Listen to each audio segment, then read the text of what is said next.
Okay, students, we're going to talk about the test 2-2 review with inequalities. I want to go through the answers to these real quick so that you can make sure that you understand exactly what's expected of you on the test tomorrow. So in this first problem, we've got 12 is greater than h plus 8. So we ask ourselves the questions. Do I have a letter and a number on each side? Okay. Well, I've got a letter and a number on the right, but I only have a number on the left. So that means my letters are already together because I've only got one letter. So all I got to do is move this 8 over to be with the 12. And we do that by doing a minus 8, or we add the opposite with a negative 8. And we end up with 4 is greater than h. Okay, now at this point, you could flip that around if you wanted to, where you have h and 4. You just got to remember that inequality right now, it's pointing to the h, so we need to make sure that it's still pointing to the h. Now that's one way that you can solve this problem. The other way that some of you prefer is to go ahead and flip the problem at the beginning to get the letter on the left. So if you do that, just remember, you write h plus 8, you write the 12, and again, you make sure that the inequality is pointing to the same thing. And it's pointing to the h side, so make sure that it's still pointing there. Then we get rid of the 8 by doing a minus 8, and we still end up with h is less than 4. Now to do a quick graph, we put a tick mark in the middle, put a 4, and we're going to put an open circle because our inequality is just a less than, and we need to shade to the left because I need values that are less than 4, which is left of 4. Okay, in the next question, number 2, we got negative 3r is less than 18. So to get rid of a multiply by negative 3, we do a divide by negative 3. And if you do that on one side, you do it on the other. Okay, now the one thing you got to remember is if I divide through by a negative coefficient, my inequality is going to flip. So my less than turns into a greater than, and then the 18 divided by negative 3 gives me negative 6. So again, I do a tick mark, negative 6. We're going to do an open circle because, again, it's just a greater than, and I'm going to shade to the right because I need values greater than negative 6. Now, number 3 is a two-step inequality. So we've got two things to do. First thing, get the 6, move it over because my letters are together. They're on the left because we know they're together because there's only one letter. So I move this 6 by doing a minus 6, minus 6. So we end up with negative 8x is greater than or equal to 6. Now we divide both sides by negative 8. So we end up with x. 6 divided by negative 8 gives me negative 0.75. But because I'm dividing through by a negative coefficient, again, my inequality is going to flip. So it goes from greater than to less than or equal to. So here we'll put a tick mark, a negative 0.75 in the middle. And this time we're going to put a closed circle because it says less than or equal to. And I'm going to shade to the left. Okay. Now to some harder questions. Okay, we look at number 4 here. So here we got a letter and a number on each side. Okay, so that means we got to do everything. Letters on one side, numbers on the other, solve. So the first thing I'm going to do is I'm going to change my subtractions to addition next to their opposites. And then I'm going to start moving things around. So I'm going to take this 5w on the right, and I'm going to move it over to the left by adding a negative 5w to both sides. Now, just because we've got the same number doesn't mean that it always is eliminated. In this particular case, I end up with negative 10w plus negative 25 is less than or equal to negative 15. Now I need to move the negative 25 over to be with the negative 15. So I do that by adding a positive 25 to both sides. I end up with negative 10w is less than or equal to 10.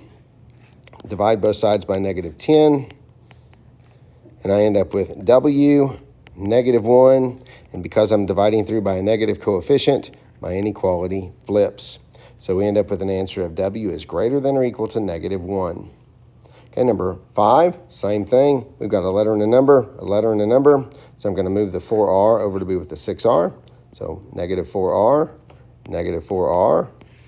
I end up with 2r plus 6 is greater than 32. So I move the 6 by doing a minus 6, or negative 6. So you end up with 2r is greater than, and 32 take away 6 gives me 26. Divide by 2, we get r, we get 13. Now, since my coefficient was positive, I keep the inequality the same. So we end up with r is greater than 13. Now, number 6, we've got some things that we got to do first. You'll notice we've got 2 letters on the left-hand side. So we're going to put those together.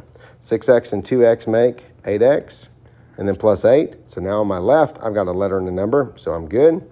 On the right, I've got one letter, so I write 8x, and then I put the 2 and the 6 together to give me an 8. So now I've got a letter and a number on the other side. Now you'll notice we've got the same thing. So we know what that happened. We know what happens there. So I'm going to eliminate my letters by subtracting 8x from both sides. So the 8x goes away on both sides, and we're left with 8 is greater than 8.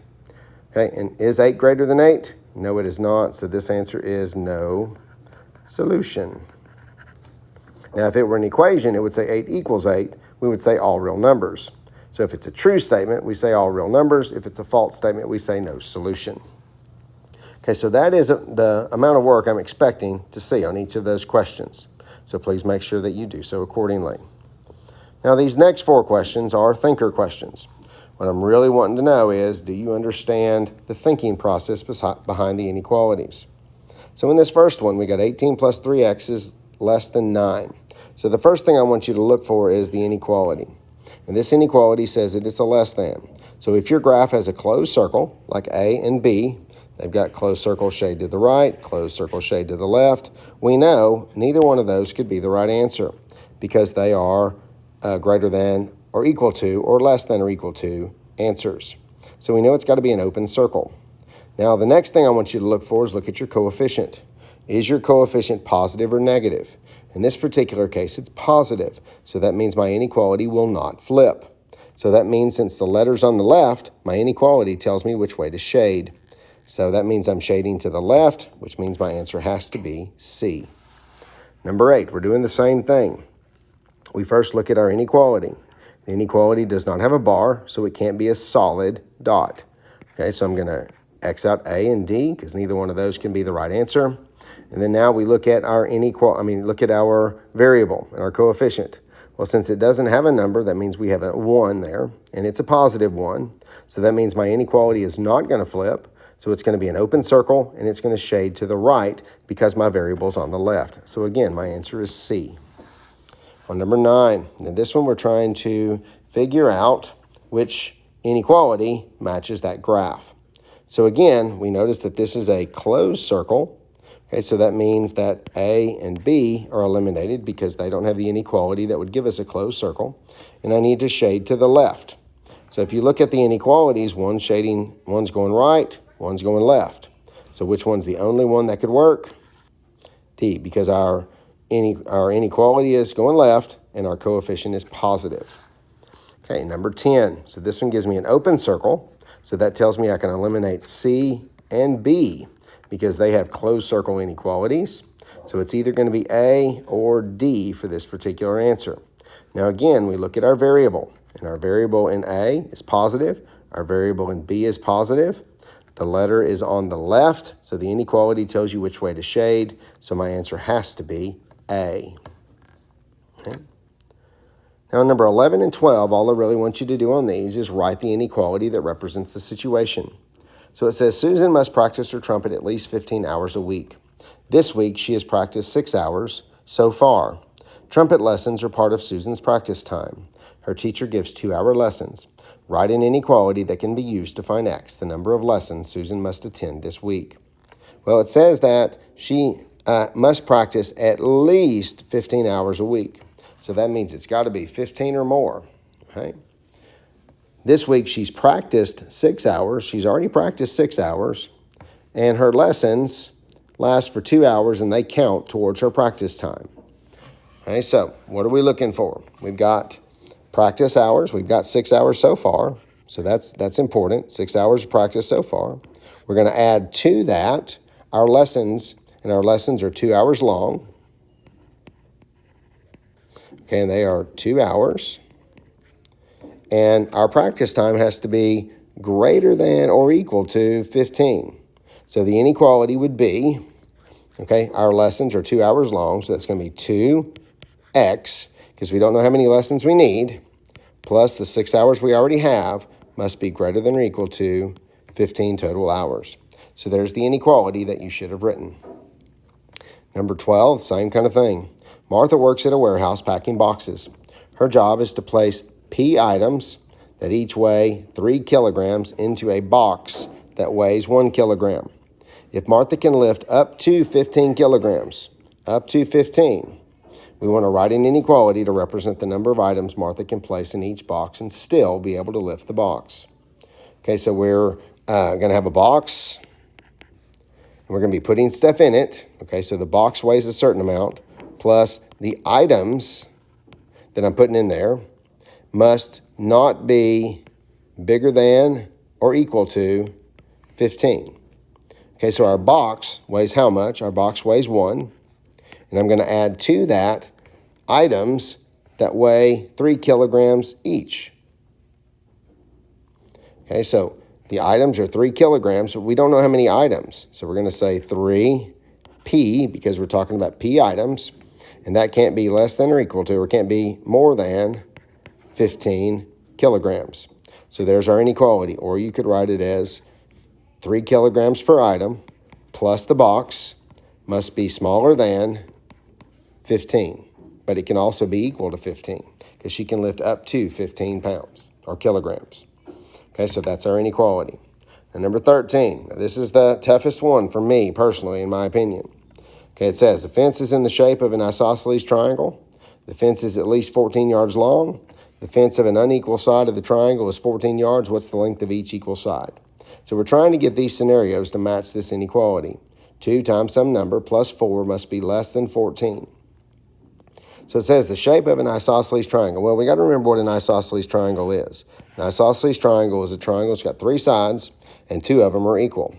It says the fence is at least 14 yards long. At least. Now, if you remember what at least meant, that meant that it was going to be greater than or equal to. Okay, well, in this particular one, it just says greater than, but this one is greater than or equal to. So that automatically rules that one out. But what would the inequality be here? Well, this one would be greater than or equal to 14, but it says the length of the unequal side is 4. What's the length of each of the others? Well, they would be the x, so that would be 2x plus 4 is greater than or equal to 14. Well, if it wasn't for the at least, that would work. Okay, B, there are 2 pencil boxes in a desk drawer. Okay, there are also 4 loose pencils in the drawer. The total number of pencils in the drawer is more than 14. How many pencils are in each box? So we got 2 boxes, but we don't know how many pencils are in each box, so that's your 2x, plus 4 loose pencils, but we know that it's going to be more than 14. Well, that one works. Okay, now if we look at the rest of these, 3 teams were formed with 14 students. Team 1 has 4 students. Teams 2 and 3 have the same number, but we don't know how many there are, so plus 2x, because 2 teams with the same number, but they were formed with 14. So that's actually an equation and not an inequality. And then we got the last one. Sheila is older than 14 years. Her brother Tom is 4 years old. She also has twin sisters, Diane and Brianna. How old is each of the twin sisters? Well, because of the way this is set up, we have no idea how old each of those are because there's not connection. It talks about Sheila's 14 years old, Tom's 4 years old, and then some sisters, but it doesn't ever compare anything to Sheila. So we can't determine that one. And number 14, like we did in class, this is just a calculator problem. So all we're doing, it says if x is equal to -5, which inequality is true. So in a problem like this, what you do is you pull out your calculator and you do the math. In the first one, you type in -5 minus 3 times -5, because that's what our x is, and hit equals, and we say 10. So we got 10 is greater than or equal to 10. Is that a true statement? Yes, it is. Then we go to B. -3 minus 5 times -5. Enter. And you get 22 is less than -14. Is that true? No, it's not. So that's false.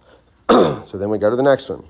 1 minus 2 times -5. Enter. We get 11. Is 11 greater than 9? Yes, it is. So C is also a true statement.